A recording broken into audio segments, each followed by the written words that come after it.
เบจิงนั่นเองเนาะถือว่าเป็นรอบแบ่งกลุ่ม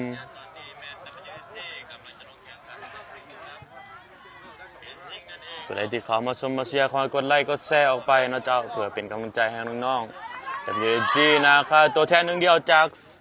ประเทศลาวเฮาเนาะ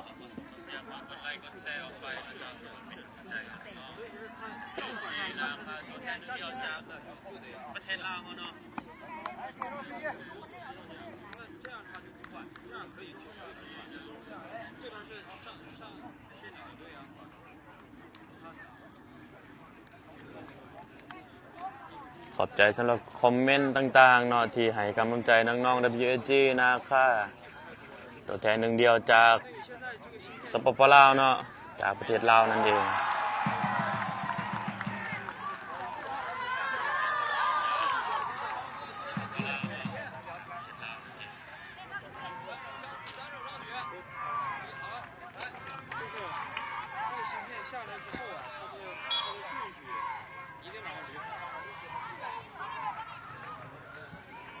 บานเส้นทงเนี่ยเปาตอนนี้แมนกัปตันทีมแมน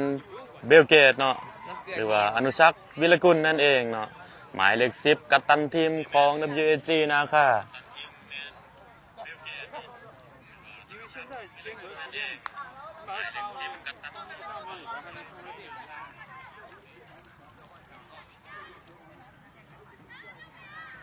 ปินไปขอน้ำดื่มเข้ามาหน่อย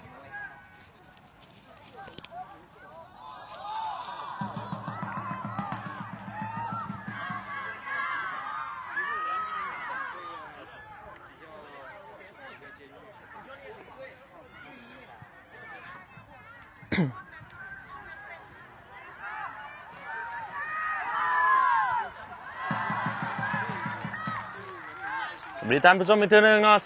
338ทุกคนที่เข้ามาชมมาเชียร์ตอนนี้คอยกดไลค์กดแชร์ออกไปเจ้าเพื่อเป็นกำลังใจให้น้องๆ WG นะคะตัวแทนหนึ่งเดียวจากสปปลาวเนาะที่มาแข่งขันอยู่ที่สปจีนเนาะเป็นรายการไฟยิงครับตอนนี้บ้านได้เริ่มแล้วเคลียร์ไปของที่เบจิงจำเดี๋ยวคิ้วไว้พริกตะวันจำไอเรื่องนี้บ้านอยู่ที่ตะวันให้ไปที่แฟงแฟงคืนไปที่เอกออกไปที่เสือน้อย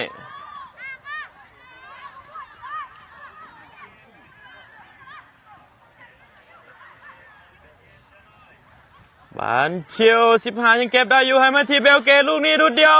เบลเกตยิงไปนี่สวยงามถือว่าWGขึ้นนำไปแล้ว1-0โดยหมายเลข10ก็คืออนุสักวิรกุลหรือว่าเบลเกตนั่นเองถือว่าสายยาวก็คือแมชชีลาวเนาะ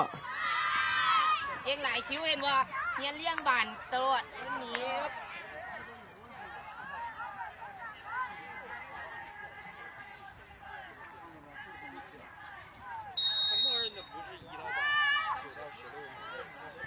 คอยขยับ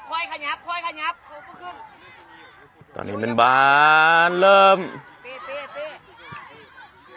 ถือพวงซาประตูเป้เนาะสกัดออกด้านข้าง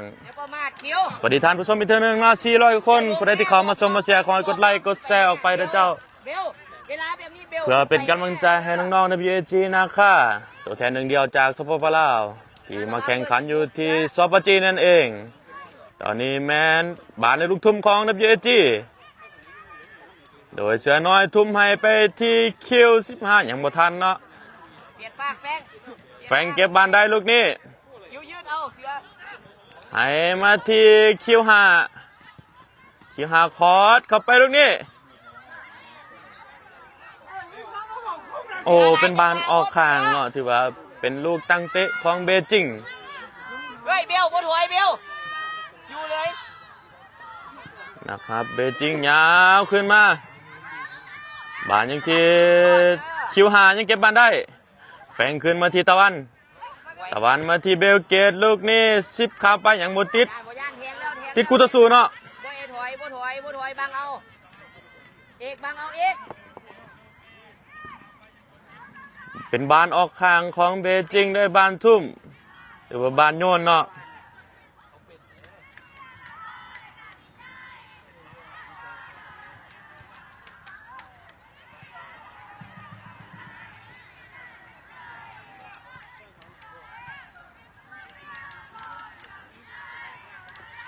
ห้าเห็นคนเห็นบานคิวห้า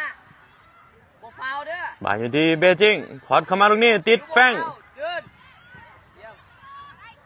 ตะวันเคลียร์ขึ้นไป อยู่ที่คิว15ลูกนี้จี้ไปให้มาที่อนุสักหลอกหนึ่งยังได้อยู่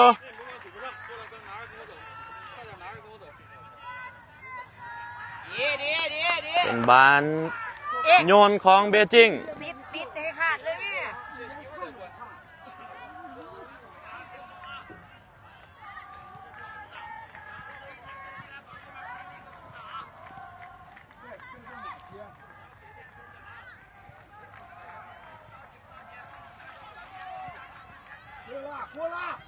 นี่บอกให้กินก่อนนะเขียวจบได้บามอยู่ที่คิว5ยิงไปลูกนี้เป็นประตูขึ้นนำให้WGขึ้นนำเบจิงไปอยู่ที่2-0โดยหมายเลข5ก็คือคิว5นั่นเองเนาะพี่น้องน้ำดื่มธรรมดานะสวัสดีท่านผู้ชมอีกทีนึงเนาะ597กว่าคนเนาะที่เข้ามาชมมาเชียร์ตอนนี้แมนWG ขึ้นนำเบจิงไปอยู่ที่2-0โดยหมายเลข10และหมายเลข5เนาะ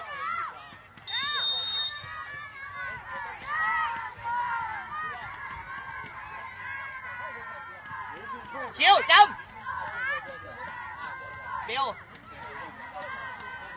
บานอยู่ที่คิวให้มาที่เบลเกตลูกนี้ยิงไปโอ้ถือว่ายิงบดีปันไดเนาะเป็นบานตั้งเตะของเบจิงจบได้จบสร้างจังหวะก่อนสร้างความมั่นใจบาทหนึ่งก่อน这边我们站一个人，就是教练席，我们站教练。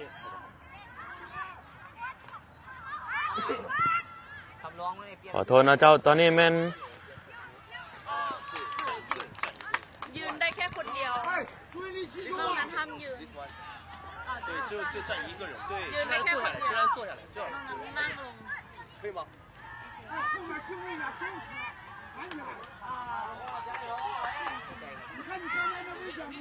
บานอยู่ที่WGเสือน้อยเปลี่ยนมาอยู่ที่คิว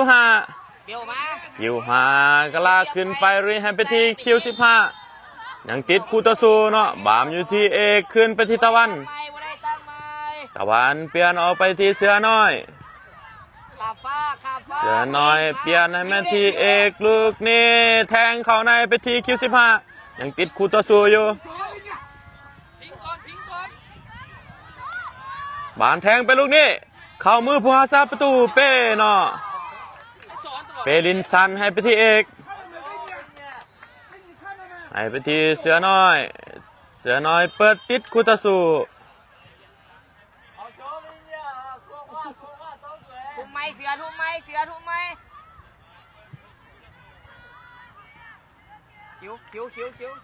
ิวบานอยู่ที่แฟงแทงตัดในลูกนี้บีบเลยบีบให้เบลเจ็บบานเจ๊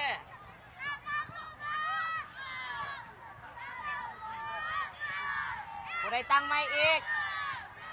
บานอยู่ที่เอกยังเก็บได้อยู่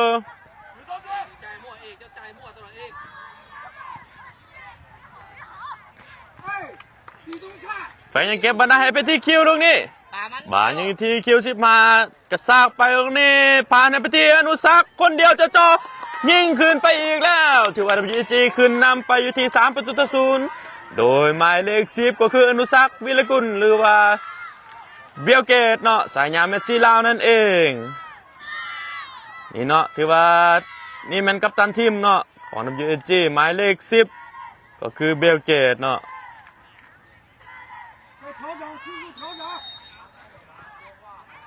เบลพวนเดี๋ยวเบลสกอร์คอยต้องการจะจบสกอร์เบล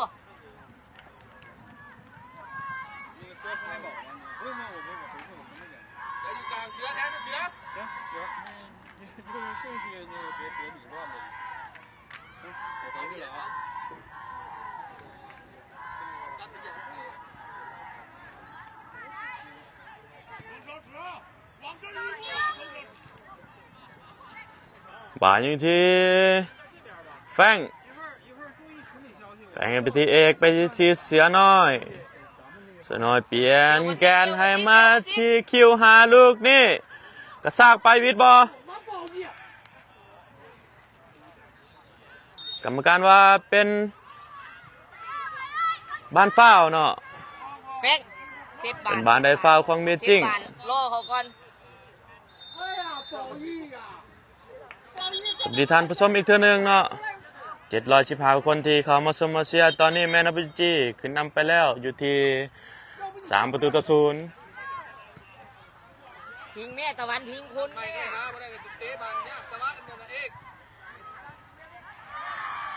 บ้านอยู่ที่เสือน้อย คิวแลบขึ้นไป ไอ้มาที่แฟงลูกนี่กลับไปที่เสือน้อยอีกเทื่อนึงบ้านอยู่ที่เบเกตอนุสักษ์ไอ้มาที่แฟง เปลี่ยนไปบ่ได้คืนมาที่ตะวัน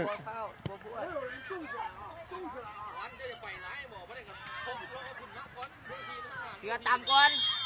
บ้านอยู่ที่เบจิงเนาะโอ้ยิงถือว่าผ่านไปได้เนาะ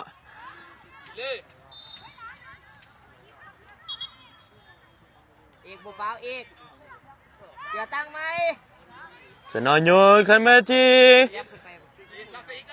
บ้านอยู่ที่แฟง คิวมาเอาบานคิว15 แฟงให้ไปที่เสือน้อย1-2กับคิว15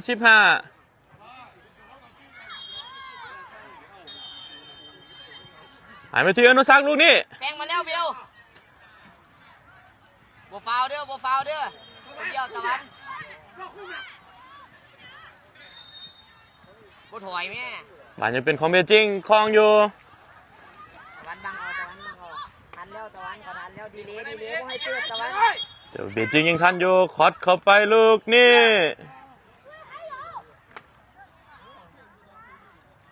นักเก็บบานได้เนาะ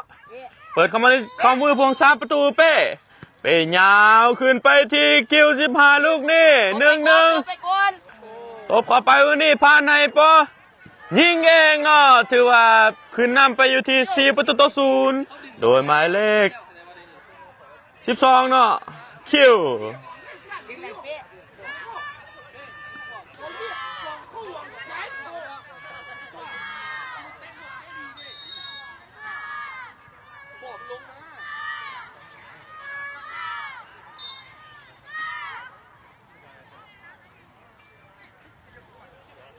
เราจะเบิ่งกองเชียร์เนาะ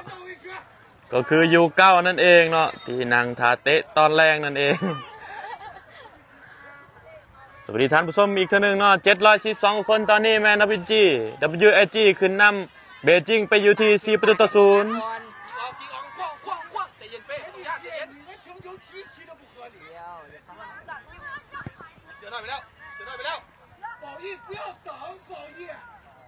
บานแฟงให้ไปที่เสือน้อย เสืออย่ายากเสือ เสือน้อยขึ้นมาที่แฟง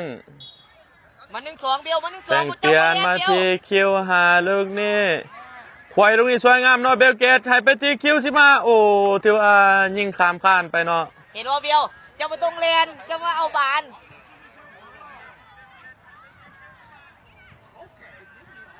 สวัสดีท่านผู้ชมอีกถึงเนาะ743กว่าคนผู้ใดที่เข้ามาชมมาเชียร์ขอกดไลค์กดแชร์ออกไปเนาะเจ้าเพื่อให้แฟนบ้านทุกท่านได้รับชมนำกัน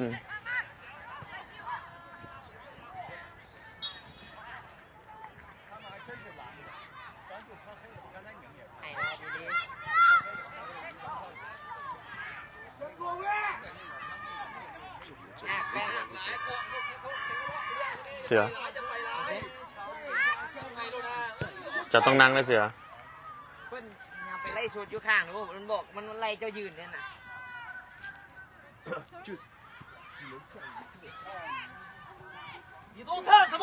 แฟงอย่างเงี้ยแฟงพยายามปล่อยบอลไว้แฟง赶紧听我说了，哎，防守的时候就在这看，谁玩命的不会是？你干什么呢？ ขอโทษนะเจ้าตอนนี้เมื่อกี้นี้แมนได้ย้ายบอลเนาะกรรมการเขาเจ้าบ่ให้อยู่บอลนั้น ตอนนี้แมนย้ายสถานที่มาที่ด้านข้างก็คือบานยังอยู่ที่ WAG นาคายังคลองอยู่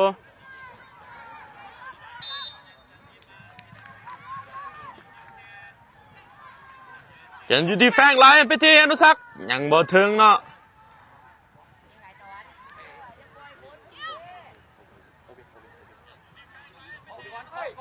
บานอยู่ที่เอกขึ้นไปที่เสือน้อยกลับมาที่เอกอีกเท่านึง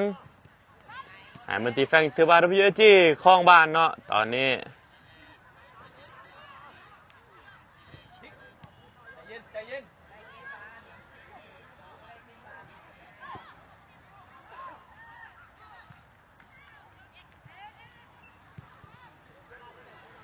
บานอยู่ที่เสือน้อย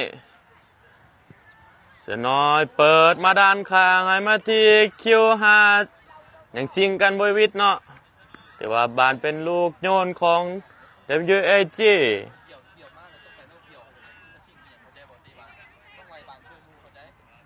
เห็นปะ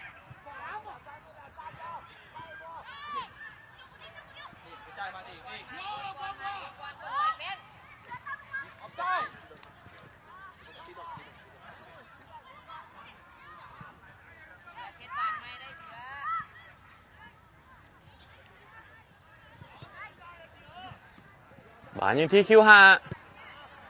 าขึ้นไปที่เอก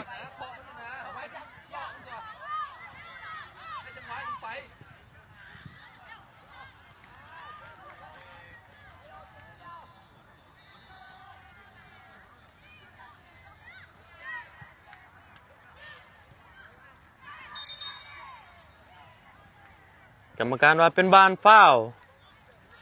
ของ WAG เนาะ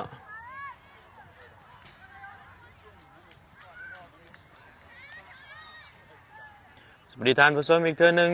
857คนเนาะที่เข้ามาชมมาเชียร์คอยกดไลค์กดแชร์ออกไปเพื่อให้แฟนบานชาวลาวทุกคนได้เห็นได้รับชมนำกันตอนนี้บานยังอยู่ที่แฟงกรรมการเป่าเบิดเครื่องเวลาทำอิฐเนาะแต่ว่า WG ขึ้นนำไปอยู่ที่4-0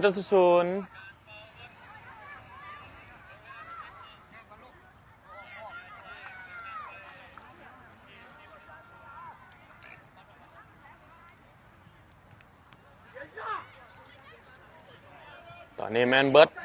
ครึ่งเวลาทำอิฐ WG ขึ้นนำไปอยู่ที่4-0เนาะ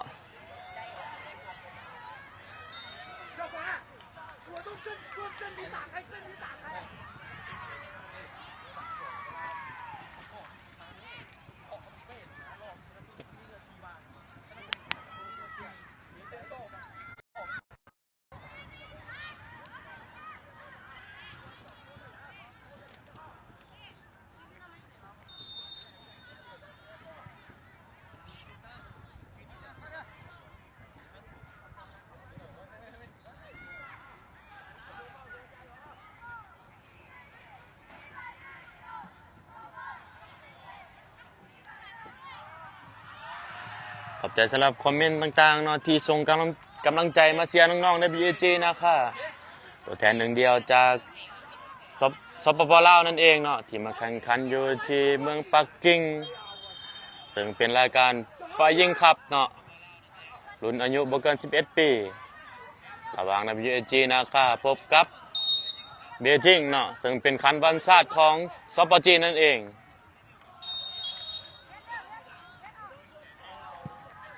บานอนุสักยิงมาตรงนี้เข้ามือพวกซาประตูลินชันเนาะเบจิงลินชันลูกนี้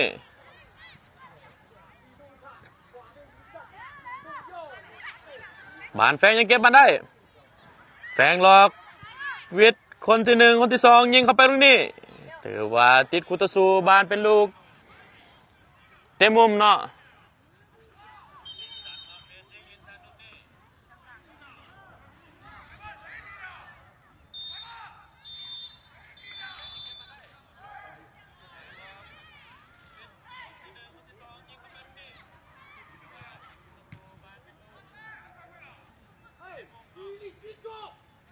อนุสักเปิดเข้าไปลูกนี่กรรมการว่าถือกำลังเคลียร์ออกกลางเนาะเคลียร์ขึ้นทั้งบานอยู่ที่พุทธสูอยู่ที่เบจิงเนาะหายไปที่เบอร์18ชื่อเป้ให้มาที่อนุสักขายมาที่เสือน้อย ให้ไปที่คิว15ลูกนี่ดึงบัตรหนึ่งให้มาที่เบลเกตอีกเท่านึงเบลเกตเปลี่ยนไปที่แฟงเปลี่ยนไปที่คิว5ให้มาที่อนุสักหลอกวิดวัดหนึ่งยิงขวาลูกนี้ติดเซฟเนาะแฟงยิงไปลูกนี้ยังติดเซฟยังติดคูตาสูเนาะบานยังเก็บบัตรได้ให้ไปที่คิวบานที่อนุสักหลอกลูกนี้ยิงเข้าไปโอ้ข้ามือผู้รักษาประตูเนาะ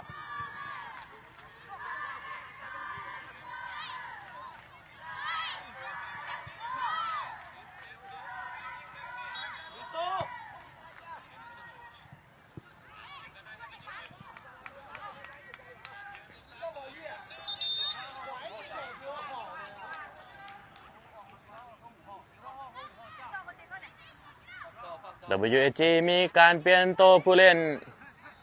หมายเลข12คิวออกเนาะหมายเลข14สายฟ้าเข้าไปเล่นแทนแล้วหมายเลข5คิวออกแล้วหมายเลข9เป๋าเนาะ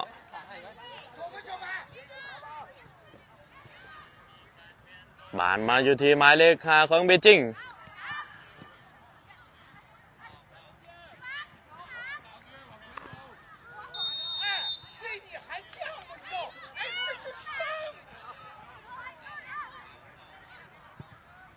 ยิงไปตรงนี้เข้ามือผู้รักษาประตูเปจะลินไวบอเปเปิดตัดขึ้นมาให้สายฟ้าลูกนี่ท่านบอสายฟ้าท่านอยู่คอร์ดเข้ามาตรงนี้โอ้เข้ามือผู้รักษาประตูเนาะเข้ามือผู้รักษาประตูของเบจิงบานลินให้ไปอยู่ที่ด้านข้างแฟงยังเก็บบานได้อยู่ให้มาที่เสือน้อยให้ไปที่แฟงเปลี่ยนให้ไปที่สายฟ้าลูกนี้เปิดเข้ามาติดกองหลังเนาะถือว่าเป็นลูกเตะมุมของ WAG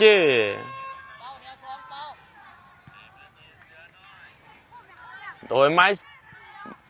ม้เล็ก10เนาะคือแมตซี่เนาะแมตช์ชีลาวนั่นเองเนาะหรือว่าอนุสักหรือว่าจะเอิ้นอีกเป็นเบลเกตก็ได้เนาะแต่ว่าสายยาก็คือแมตช์ชีลาวเนาะที่จะเป็นผู้เปิดมุมลูกนี่เปิดเข้ามาลูกนี่เข้าหัวโอ้สายฟ้ามุ่งตามเสาเนาะน่าเสียดายเนาะเจ้าบานยังจะเก็บได้อยู่ให้มาที่แฟงแทงให้มาที่โอ้บานอยู่ที่แฟงเนาะแฟงคิดเข้าไปที่สายฟ้ามุ่งลูกนี่บานอยู่ที่อเปากรรมการว่าเป็นบานฟ้าวเนาะถือว่าบานถึกมือนั่นเองเนาะเป็นลูกจุดโทษมาเบิ่งกันว่า WAG จะสามารถยิงขึ้นนำอีกได้บ่โดยหมายเลข10สายงานเมสซี่ลาวเนาะ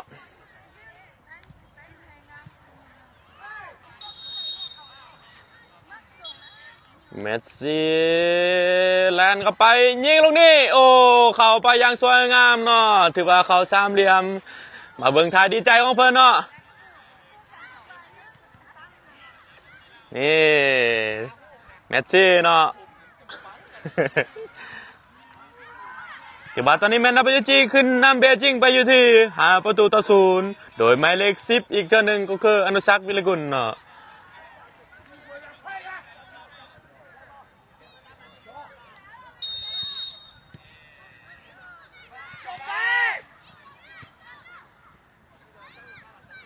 บานยังอยู่บานมาอยู่ที่เบจิง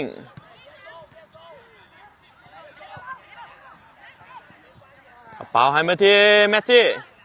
บานอยู่ที่แฟงตบออกมาด้านข้างคอดเข้าไปลูกนี้เป่ายังเก็บบานสายฟ้าเก็บบานได้ลูกนี้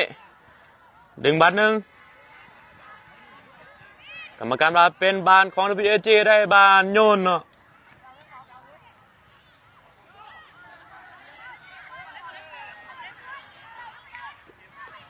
สายฟ้าทุ่มลูกนี้สายฟ้าโยนเข้ามาที่แฟงบานอยู่ที่อาเปาโอ้เนาะถือว่าถือคูตาสูเขียวมาบานอยู่ที่อนุสัก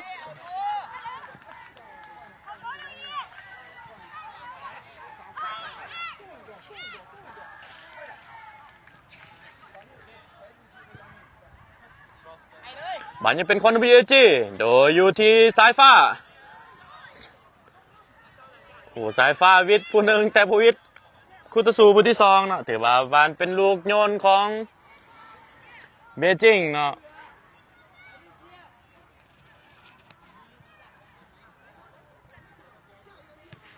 สวัสดีท่านผู้ชมอีกทีหนึ่งเนาะ920คนผู้ใดที่เข้ามาชมมาเชียร์ขอให้กดไลค์กดแชร์ออกไปเพื่อเป็นกำลังใจให้น้องๆ WAG นะคะซึ่งมาแข่งขันอยู่ที่สปจีนเนาะเป็นรายการคันวันชาติของสปจีนนั่นเองเนาะซึ่งถูกเชิญมาป้องกันแชมป์เนาะ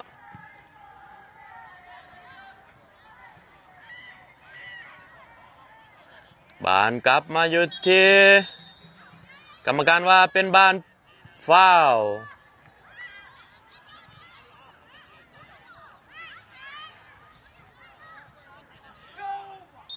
บานฟาวล์ลูกฟรีคิกของ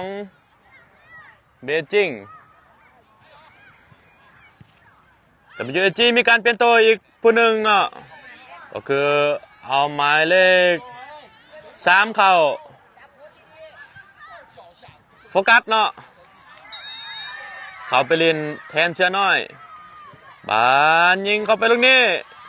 พวกซาประตูเป้จับบานได้ลูกนี้ลินซันให้ไปอยู่ที่ตะวันยาวขึ้นมา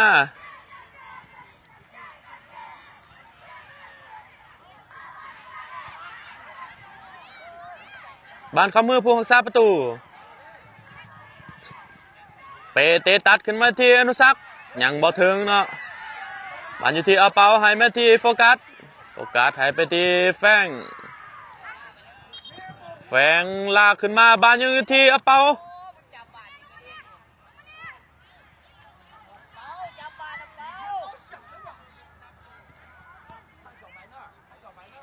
บานอยู่ที่เบจิงอีกทีหนึ่ง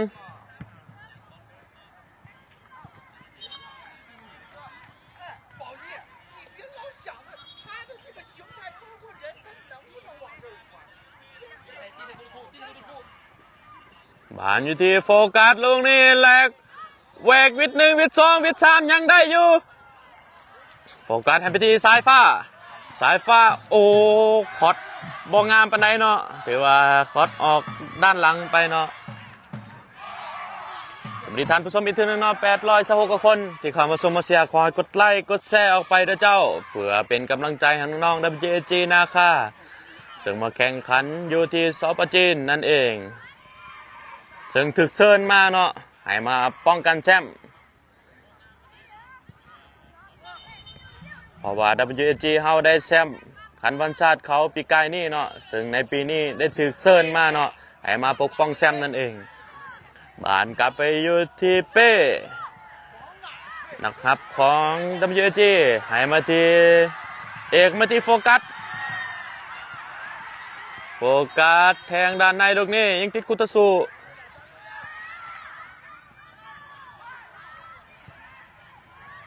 บานยังทันบอโอ้ถึงยิงไปตรงนี้ถึกเอกเนาะเขี่ยออกข้างเกือบเป็นประตูเนาะเจ้า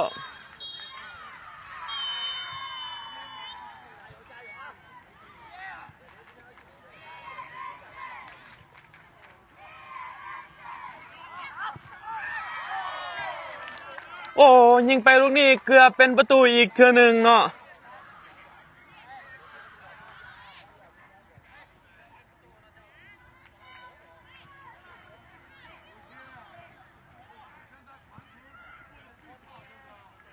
บาลินซานในแม่ที่เอกให้มาที่โฟกัสคืนไปที่แฟงลูกนี่บานอยู่ที่คุตสุกรรมการว่าบ่ฟาวเนาะให้ไปที่ตะวัน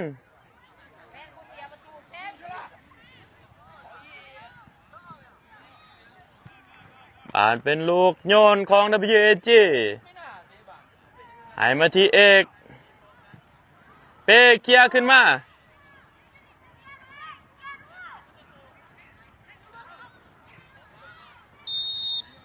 บานยังที่โฟกัสเนาะหายมาที่เป่าให้ไปที่สายฟ้าลูกนี้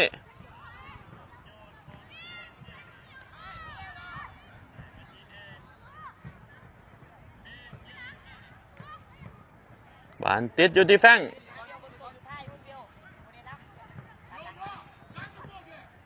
โอ้นุสักให้ลูกนี้สวยงามเนาะมาที่แฟงแฟงขาดแบกเข้าไปติดคุตสูเคลียร์ออกเนาะบานยังเก็บบานได้อยู่ที่สายฟ้าสิ่ง1-2กับเป่าลูกนี้ท่านบอยังบ่ทันเนาะถือว่าบานเป็นลูกตั้งเตะของเบียจิงขอบใจสำหรับคอมเมนต์ต่างๆเนาะที่ส่งแห่งใจเสียมาให้น้องๆ WAG นะคะขอให้กดไลค์กดแชร์ออกไปด้วยเจ้าเพื่อเป็นกำลังใจให้น้องๆ WAG ตัวแทนหนึ่งเดียวจากสปป.ลาวนั่นเองเนาะที่มาแข่งขันอยู่ที่สปป.จีนบานเป็นลูกฟาวตั้งเตะขึ้น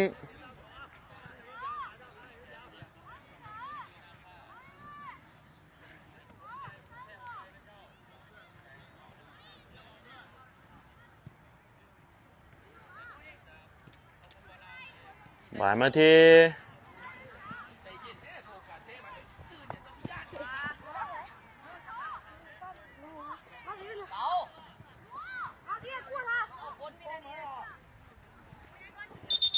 กรรมการเวลาเป็นบานออกข้างไปเนาะ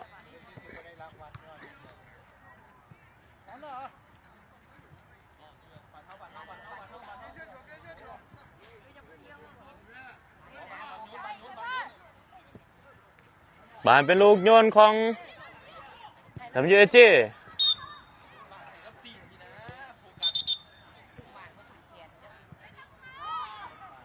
เป็นบานฟาวเนาะที่ว่าทุ่มมาสุดแค่นั่นเอง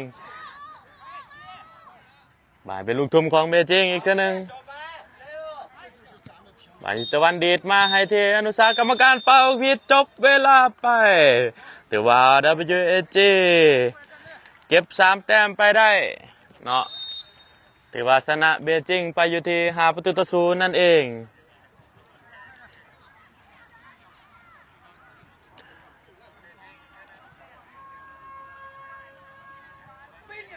ตอนนี้แมนเกมได้จบลงไปพิธีครับห้อยเนาะระหว่าง WAG พบกับเบจิงถือว่า WAG ชนะไปอยู่ที่5-0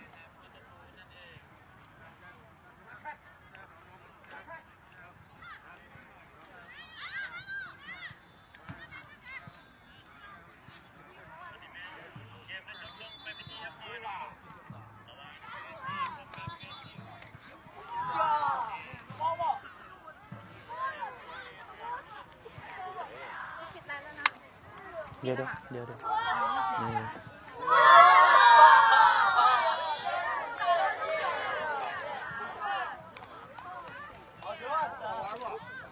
บีทานผู้ชมเนาะโอเคอีกจำนวนโอเคอีกจำนวนอีก2 ชั่วโมง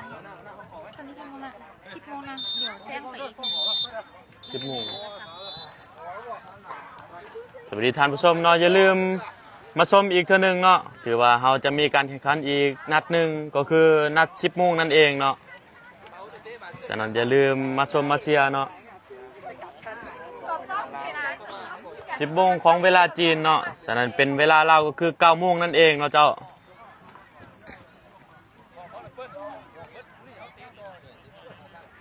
าเนาะเบิร์ดคูนี่แมนเขาจะแข่งถือว่าพักอีก30 นาทีเนาะเบิร์ดคูนี่ที่จะแข่งขันแล้วเขาจะแข่งขันอีกเป็นคูถัดไปเนาะเป็นนัดที่2